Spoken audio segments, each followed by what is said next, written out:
ketika Allah Subhanahu wa ta'ala kumpulkan kita semua di hadapannya. Siapa mereka?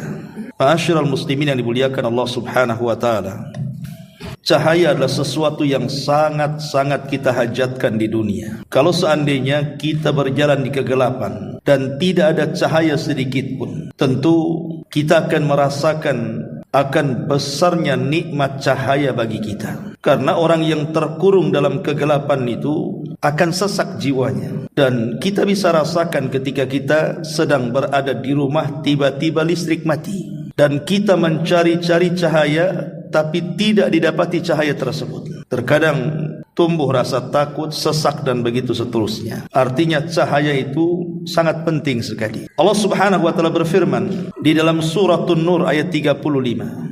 Allahu nurus samawati wal ardh, mathalu nurihi kamishkatin fiha misbah, al misbahu fi zujajah, az-zujajatu ka'annaha kaukabun dzurri, yuqadu min syajaratin mubarakatin zaitunatin la syarqiyatin wala gharbiyah, yakadu zaituha yudhi'u walau lam tamsashu an-nar, nurun ala nur, yahdillahu linurihi man yasha, wa yadribullahu al-amthala lin-nas, wallahu bikulli syai'in alim.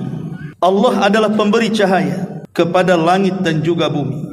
Perumpamaan cahayanya seperti sebuah lubang yang tidak tertembus, yang di dalamnya ada pelita besar, di mana pelita itu di dalam tabung kaca, dan tabung kaca itu bagaikan bintang yang berkilauan, yang dinyalakan dengan minyak dari pohon yang diberkahi, yaitu pohon zaitun, yang tumbuh tidak di timur dan tidak pula di barat, yang minyaknya hampir-hampir menerangi walaupun tidak disentuh api. Cahaya di atas cahaya yang berlapis-lapis. Allah memberikan petunjuk kepada cahayanya bagi orang yang dikehendaki, dan Allah membuat perumpamaan-perumpamaan bagi manusia, dan Allah Maha mengetahui atas segala sesuatu.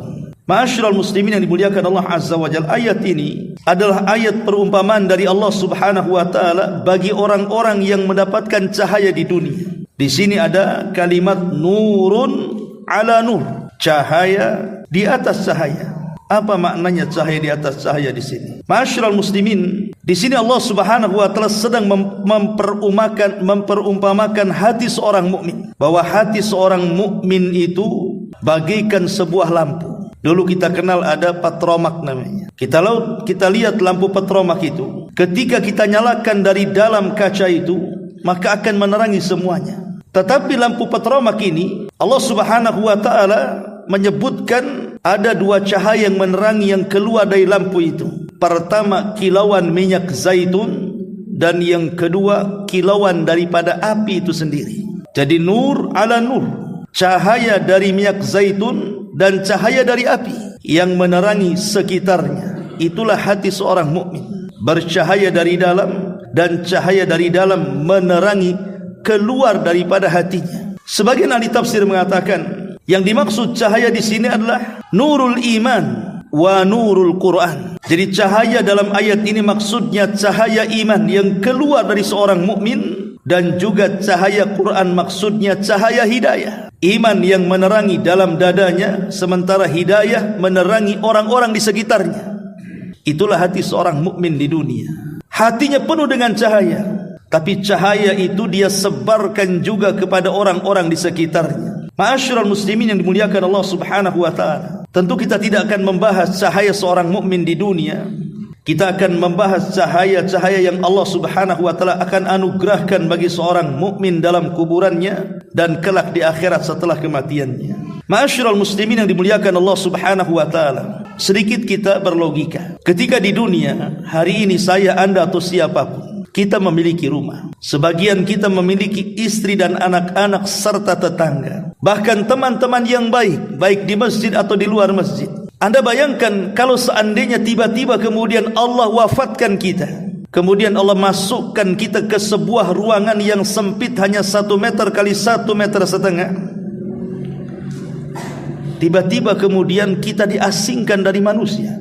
kemudian digelapkan lagi di dalamnya, kira-kira perasaan kita seperti apa? Jangan lagi cerita kita diasingkan dalam kuburan kita. Seandainya kita dipenjarakan di satu ruangan, tidak ada manusia yang mengunjungi kita, tidak ada kipas, tidak ada AC, tidak ada TV, tidak ada handphone, kita hanya sendirian di situ, lampu pula digelapkan di situ.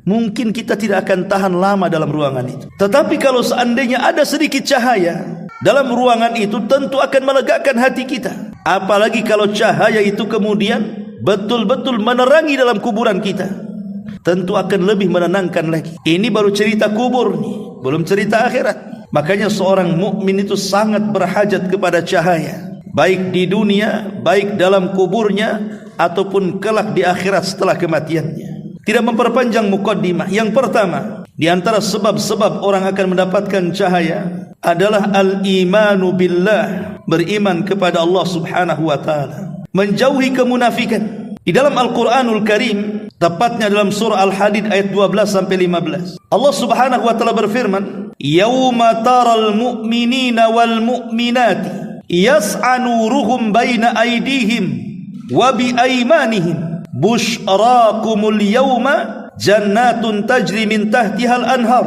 khalidina fiha dhalikal fawzul azim yawma yaqulul munafiquna wal munafiqat lilladzina amanu unzuruna naktabis min nurikum qila irji'u wara'akum faltamisu nuran fadhuriba bainahum bisurin lahu babun batinuhu fihi rahmatun wa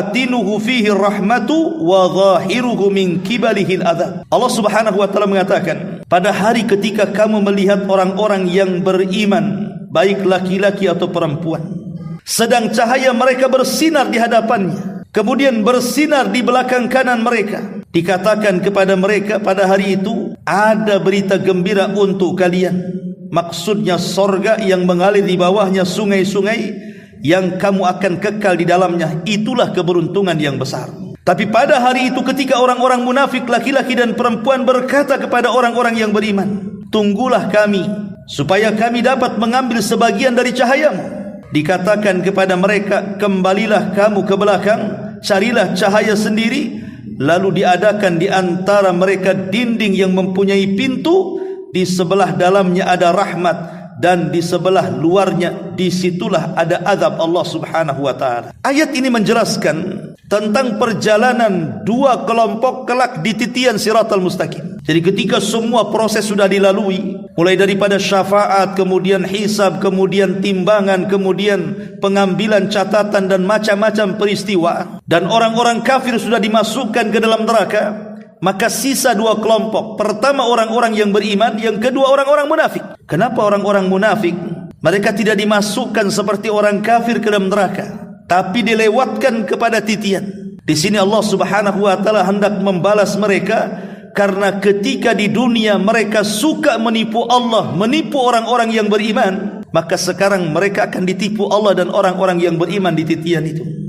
Al jaza min jinsil amal. Jadi ketika kemudian jembatan itu betul-betul dibentangkan di antara neraka jahanam, disitulah orang-orang yang beriman akan diberikan cahaya sebagaimana amalan mereka di dunia. Ada cahayanya terang sekali, ada yang juga redup sekali, tapi tetap diberikan cahaya sesuai dengan amalannya. Lah orang-orang munafik diberikan cahaya, tetapi kadang bercahaya, kadang pula gelap. Lah ketika orang-orang munafik mulai kemudian meniti titian itu, tiba-tiba kemudian cahayanya hilang. Sementara orang-orang yang beriman, mereka tidak pernah padam cahaya itu. Kemudian di tengah titian itulah orang-orang munafik menghadang orang-orang yang beriman dan mengatakan, "Umdzuruna naktabis min nurikum." Bisa enggak aku berjalan dengan kalian? Aku ikut cahaya kalian. Tetapi orang-orang yang beriman tidak mau tertipu dengan orang munafik. Mereka mengatakan, "Irji'u wara'akum faltamisu nura." Oh, tidak bisa. Kalau engkau ingin mendapatkan cahaya, balik lagi kau ke belakang. Ketika orang-orang munafik ini kemudian balik ke belakang, tiba-tiba Allah Subhanahu wa taala kemudian Allah katakan, "Fadhuriba bainahum bisurin lahu babun batinuhu fihi rahmah wa zahiruhu min kibalil adzab." Lalu kemudian dibuat di antara mereka dinding yang mempunyai pintu. di sebelah dalamnya ada rahmat, dan di sebelah luarnya dari situlah ada siksa Allah Subhanahu wa taala. Ketika pintu itu dibuka, rupanya dia harus masuk ke dalam jahannam. Naudzubillah. Maka dari sini ikhwatu fillah muliakan Allah Subhanahu wa taala, sebab pertama mendapatkan cahaya adalah al-iman. Iman kepada Allah Subhanahu wa taala dan jauhi kemunafikan. Kemudian yang kedua, hifdzus salawat, menjaga salat-salat 5 waktu, terkhusus salat fajar. Disebutkan dalam hadis Abi Malik Al-Asy'ari radhiyallahu anhu, dia mengatakan, Rasul mengatakan, as-salatu nur. Salat itu cahaya. Salat itu cahaya. Kata para ulama, dikatakan bahwa fa inna mimma yunawwiru qabral muslim al-a'malus salihatu kulluha wa khassatun as-salatu was-sabr. Amalan-amalan yang bisa memberikan cahaya bagi seorang mukmin dalam kuburannya adalah seluruh amal saleh, terkhusus salat dan sabar. Karena Allah Subhanahu wa taala mengatakan wasta'inu bis-sabri was-salah. Mintalah pertolongan kepada Allah dengan salat dan sabar. Dan Nabi SAW mengatakan was-salatu nurun, dan salat itu adalah cahaya. Maka orang yang banyak melakukan salat di dunia, maka dia akan paling terang cahayanya pada hari ketika Allah wafatkan dan dimasukkan ke dalam kuburnya. Nabi SAW mengatakan wafsah lahu fi qabrihi wa nawwir lahu fihi. Luaskan kuburannya, hantarkan cahaya ke dalamnya. Ma'asyiral muslimin yang dimuliakan Allah Subhanahu wa taala, maka amalan yang kedua, perbanyak salat. Bahkan Nabi sallallahu alaihi wasallam mengatakan dalam sebuah hadis dari Anas ibn Malik radhiyallahu an, basyaril masyaina fi dhulami ilal masajid bin nurit tam yaumal qiyamati. Kata Nabi SAW, habar gembirakan kepada mereka, orang-orang yang berjalan di tengah kegelapan-kegelapan menuju masjid-masjid dengan cahaya yang sempurna pada hari kiamat. Para ulama mengatakan, maksudnya dalam hadis ini adalah menjaga salat, terutama 2 salat yang berada dalam kegelapan. Pertama salat isya, dan yang kedua salat subuh. Itulah 2 salat yang dilakukan dalam kegelapan. Karena kalau sekarang lah terang, banyak listrik. Zaman dulu tentu ke masjid untuk melaksanakan isya itu harus melewati tempat-tempat gelap, kan gitu. Begitu juga salat subuh. Maka orang yang menjaga salat isya dan subuh, maka mereka akan mendapatkan kesempurnaan cahaya pada hari kiamat. Al-Imam Ibn Rajab Al-Hambali rahimahullahu ta'ala, dia mengatakan wa hiya fil akhirati nurun lil mu'mini fi dhulumatil qiyamati wa ala sirati fa innal anwara tuqsamu lahum ala hasbi a'malihim. Dan kelak di akhirat, kata Imam Ibn Rajab, kelak di akhirat amalan-amalan seperti salat itu akan menjadi cahaya bagi kaum muslimin di tengah-tengah kegelapan hari kiamat, di tengah-tengah kegelapan di atas titian sirat. Karena sesungguhnya cahaya-cahaya itu akan dibagikan kepada mereka sesuai dengan amalan-amalan mereka di dunia. Oleh karena itulah ma'asyiral muslimin yang dimuliakan Allah Subhanahu wa taala, jaga salat. Siapa yang banyak berdiri di dunia, maka akan sedikit berdiri di akhirat. Dan siapa yang banyak salat di dunia, maka cahayanya akan lebih besar lagi di akhirat. Ini yang kedua. Yang ketiga, mengerjakan salat Jumat. Mengerjakan salat Jumat. Nabi SAW mengatakan, an Abi Musa Al-Asy'ari radhiyallahu anhu, Nabi mengatakan, innallaha tabaraka wa ta'ala yab'atsul ayyama yaumal qiyamati ala hayatiha wa yab'atsul jum'atu zahra'a muniratu ahluha yakhuffuna biha kal arush tuhda ila karimiha tudi'u lahum yamshuna fi dawiha alwanuhum kathalji bayadan warihuhum tasta' kal miski yahuduna fi jibalil kafur yanzuru ilaihimus thaqalani la yadrafuna ta'ajjuban hatta yadkhuluna al-jannah la yukhalituhum ahadan illa al-mu'adhdhinuna al-muhtasibun. Abu Musa Al-Asy'ari radhiyallahu anhu berkata, Rasul bersabda, sesungguhnya Allah Subhanahu wa taala mengutus hari-hari pada hari kiamat sesuai keadaannya, dan mengutus hari Jumat sebagai bunga yang bercahaya bagi yang para pelakunya, maka mereka berkumpul padanya seperti seorang pengantin yang diberikan kepada suaminya. Cahaya salat Jumat ini menerangi bagi mereka para pelaku salat Jumat. Mereka berjalan pada cahayanya, warna-warna mereka seperti es yang putih, bau mereka menyebar seperti minyak wangi misik yang menyatu pada gunung Kafur. Seluruh manusia dan jin melihat kepada mereka. Mereka tidak menunduk saking kagumnya sampai mereka masuk ke dalam sorga. Tidak ada seorang pun yang mencampuri mereka kecuali orang-orang yang mengumandangkan azan, yang mengharap pahala Allah Subhanahu wa taala. Lihat, orang-orang yang salat Jumat diiringi cahaya sampai masuk ke dalam sorga. Semua manusia yang menyaksikannya takjub. Makanya jangan remehkan orang yang melaksanakan salat Jumat itu. Kenapa Nabi SAW sampai memberikan pahala besar orang yang salat Jumat itu, sampai Allah utus malaikat yang berdiri di pintu masjid, coba bayangkan, untuk mencatat siapa yang pertama kali masuk. Kemudian diberikan pahala orang yang berhasil menempati saf yang pertama, maka dia sama dengan orang yang berkorban seekor unta. Kemudian saf kedua seperti korban seekor sapi, kemudian saf ketiga seperti korban seekor kambing, kemudian saf keempat seperti korban ayam, dan yang terakhir hanya 5 saf seperti berkorban telur ayam. Tidak ada lagi setelah itu. Tapi kenyataannya banyak orang-orang yang mereka meremehkan salat Jumat. Datang itu ketika khatib sudah berkhutbah. Ini yang ketiga. Yang keempat, bersedekah atau mengeluarkan zakat. An Abi Malik Al-Ash'ari radhiyallahu anhu, Nabi SAW mengatakan, was-sadaqatu burhan, dan sedekah adalah burhan. Burhan itu dijelaskan oleh para ulama. Amma sadaqatu fahiya burhan, wal burhan huwa syi'a'ul ladhi yali wajha syam, wa minhu hadithu Abi Musa anna ruhal mu'min takhruj min jasadihi laha burhan ka burhani syamsi. Adapun sedekah, maka ia adalah burhan. Maksud burhan adalah cahaya. Jadi maksud burhan dalam hadis ini adalah cahaya yang ada setelah mukanya matahari. Di antaranya hadis yang menunjukkan makna ini adalah hadis Abi Musa radhiyallahu an, bahwa ruhnya seorang mukmin keluar dari jasadnya memiliki cahaya seperti cahaya matahari.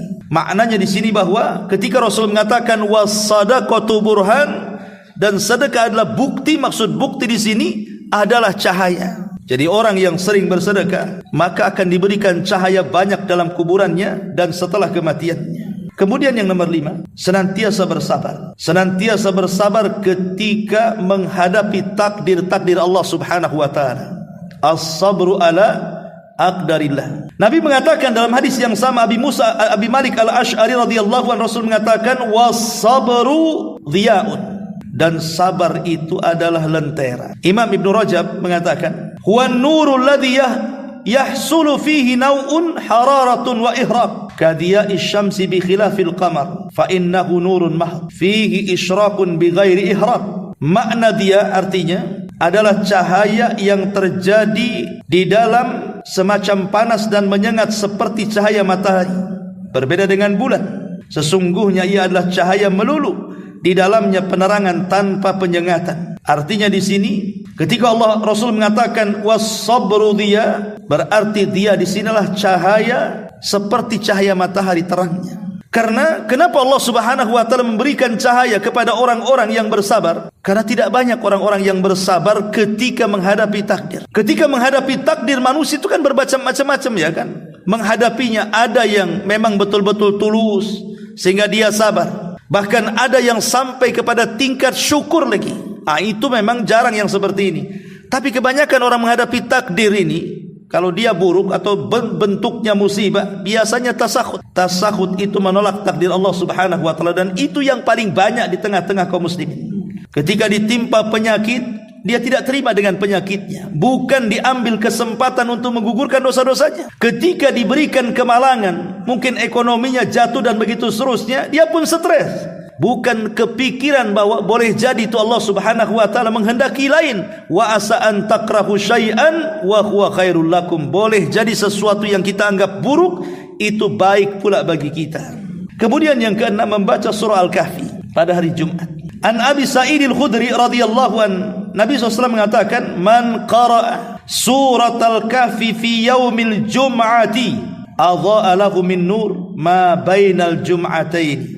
Abu Sa'id Al-Khudri radhiyallahu anhu mengatakan, Rasul bersabda, barang siapa yang membaca surah Al-Kahfi pada hari Jumat, niscaya akan diberi baginya cahaya di antara dua Jumat. Cahaya di antara dua Jumat. Sebenarnya para ulama mengatakan artinya Allah berikan petunjuk yang banyak. Allah akan berikan keimanan dan ketakwaan yang lebih kalau betul-betul dia membaca surah Al-Kahfi dan merenungkan isinya. Hadis ini disahihkan oleh Syalbani rahimahullah dalam kitabnya Sahih Al-Jami nomor 6470.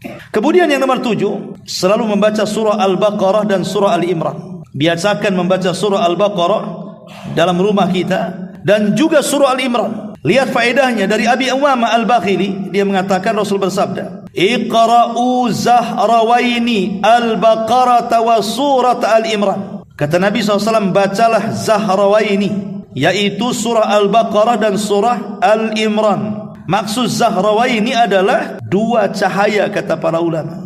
Jadi dua surat ini adalah dua surat yang akan membawa cahaya kelak pada hari kiamat. Baca surah Al-Baqarah dan juga surah Al-Imran, dan itu berada di permulaan surah setelah Al-Fatihah. Kemudian yang nomor 8, mempelajari Al-Quran dan juga menghafalkannya. Dari Abdullah ibn Buraidah Al-Aslami radhiyallahu an, dari bapaknya, dia berkata Rasul bersabda, "Man qara'al Qur'ana wa ta'allamahu wa 'amila bihi albasa yaumal qiyamati tajan min nurin daw'uhu mithla daw'i syamsi yuqsa walidayhi hullatani la yaqumu bihima ad-dunya fayaqulani bima kasaina fayuqalu bi ahadi waladikum al-Qur'an." Dari Abdullah bin Buraidah Al-Aslami, dia meriwayatkan dari bapaknya, dia berkata Rasul bersabda, barang siapa yang membaca Al-Quran kemudian mempelajarinya serta berusaha mengamalkannya, niscaya dipakaikan kepadanya pada hari kiamat sebuah mahkota dari cahaya, sinarnya seperti sinar matahari, dan kedua orang tuanya akan dipakaikan jubah yang sangat indah, tidak dapat dinilai dengan dunia. Lalu kedua orang tuanya berkata, apa sebab kami dipakaikan pakaian indah ini? Maka dijawab, dengan sebab anak kalian berdua karena menghafal Quran.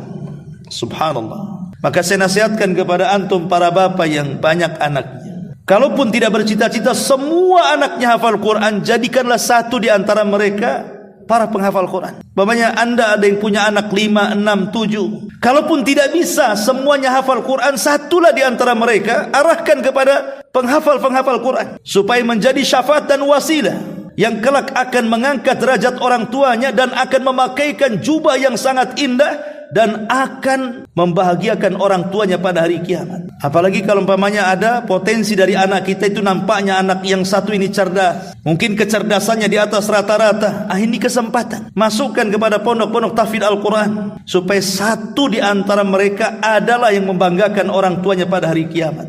Ini yang nomor 8. Yang nomor 9, berjihad di jalan Allah Subhanahu wa taala. Allah Subhanahu wa taala mengatakan dalam surah Al-Hadid 19, "Walladzina amanu billahi wa rusulihi ulaika humus siddiquna wasyuhada inda rabbihim lahum ajruhum wa nuruhum walladzina kafaru wa kadzdzabu biayatina ulaika ashabul jahim."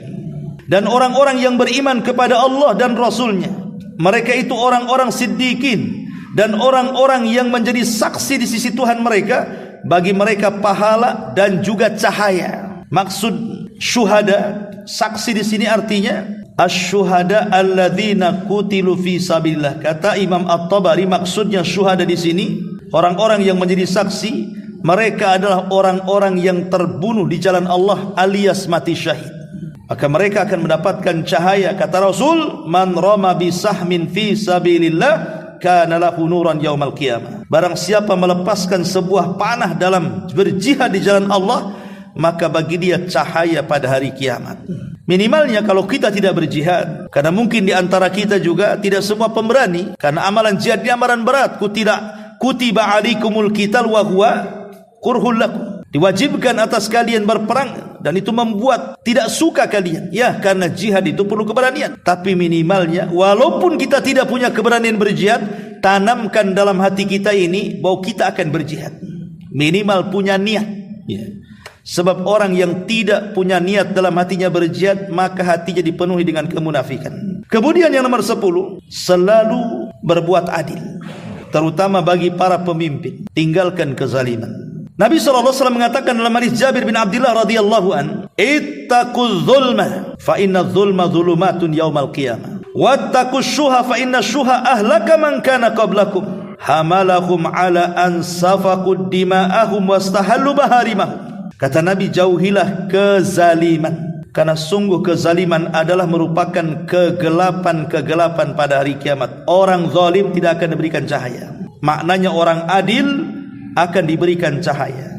Kemudian jauhi sifat-sifat bakhil, karena sesungguhnya sifat bakhil telah menghancurkan orang-orang sebelum kalian, menjadikan mereka menumpahkan darah dan menghalalkan yang diharamkan Allah Azza wa Jalla. Itulah bahaya bakhil. Gara-gara bakhil itu orang saling sikat-sikut, bunuh sana bunuh sini, bahkan tak jarang menghalalkan yang diharamkan Allah Subhanahu wa taala. Ma'asyiral muslimin yang dimuliakan Allah Subhanahu wa taala, Imam An-Nawawi ketika memberikan sarahan hadis ini, beliau mengatakan, huwa ala zahirihi fayakunu dhulumat ala sahibihi la yahtadi yaumal qiyamah sabila hatta yas'a nurul mu'min baina aydihim wa bi aymanihim. Kata Imam Nawawi rahimahullahu taala, beliau menukilkan perkataan qadhiyat, maksudnya hadis ini dibawa kepada zahirnya, gelap ya gelap maksudnya, maka ia akan kena kegelapan untuk pelakunya, tidak akan mendapatkan petunjuk jalan pada hari kiamat. Na'udzubillah. Artinya orang-orang yang zalim itu betul-betul akan mendapatkan kegelapan, dan khususnya tentu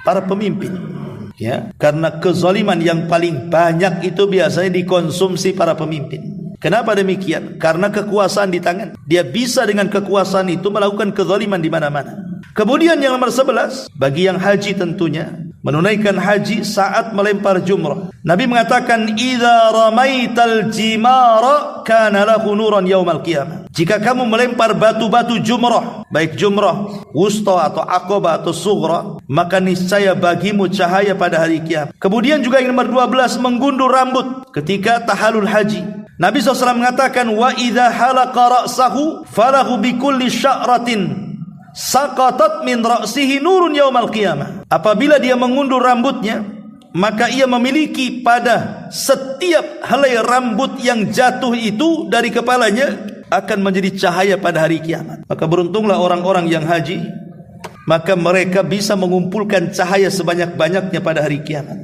Kemudian yang nomor 13, orang-orang yang menuntut ilmu syar'i seperti anda-anda ini, datang ke majelis ilmu kemudian duduk mendengarkan kajian.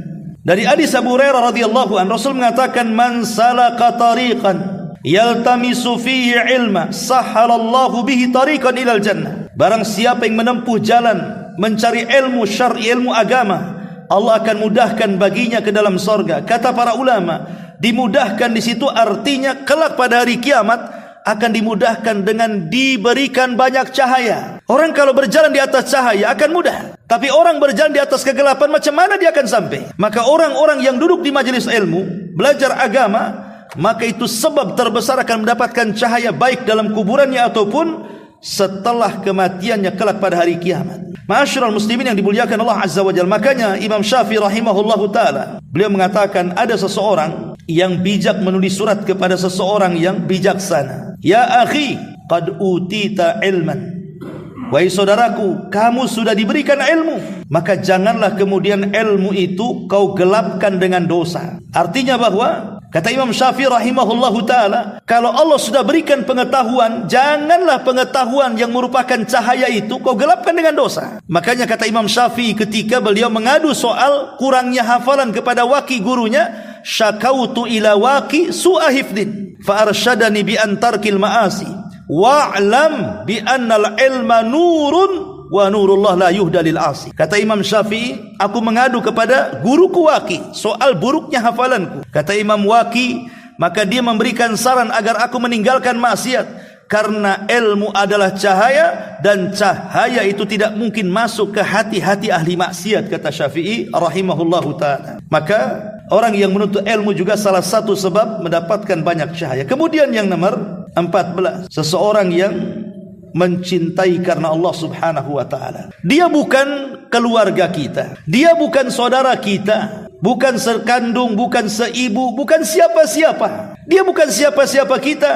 tetapi kita senantiasa baik dengan dia lillahi, karena Allah. Jadi mencintai saudaranya karena Allah, bukan karena faktor ekonomi, bukan karena faktor dunia. Tidak, lillahi ta'ala, karena Allah. Dijelaskan dalam sebuah hadis, Nabi mengatakan, ya ayyuhan nas, isma'u wa'qilu wa'lamu. Wahai manusia, dengarkan, pahami dan ketahuilah, anna lillahi ibadan laisu bi anbiya wala syuhada yaghbituhumul anbiya wa syuhada ala majalisihim wa qurbihim minallah. Kata Nabi SAW, ketahuilah bahwa Allah itu mempunyai hamba-hamba. Mereka bukan nabi, mereka bukan orang-orang yang mati syahid, yang menjadikan duduk dan dekat mereka dari Allah Subhanahu wa taala. Faja'a rajul minal a'rab, tiba-tiba ada Arab Badui datang, min qasiyatin nasi wa alwa biyadihi ila Nabi sallallahu alaihi wasallam. Lalu datang seorang Arab pedalaman dari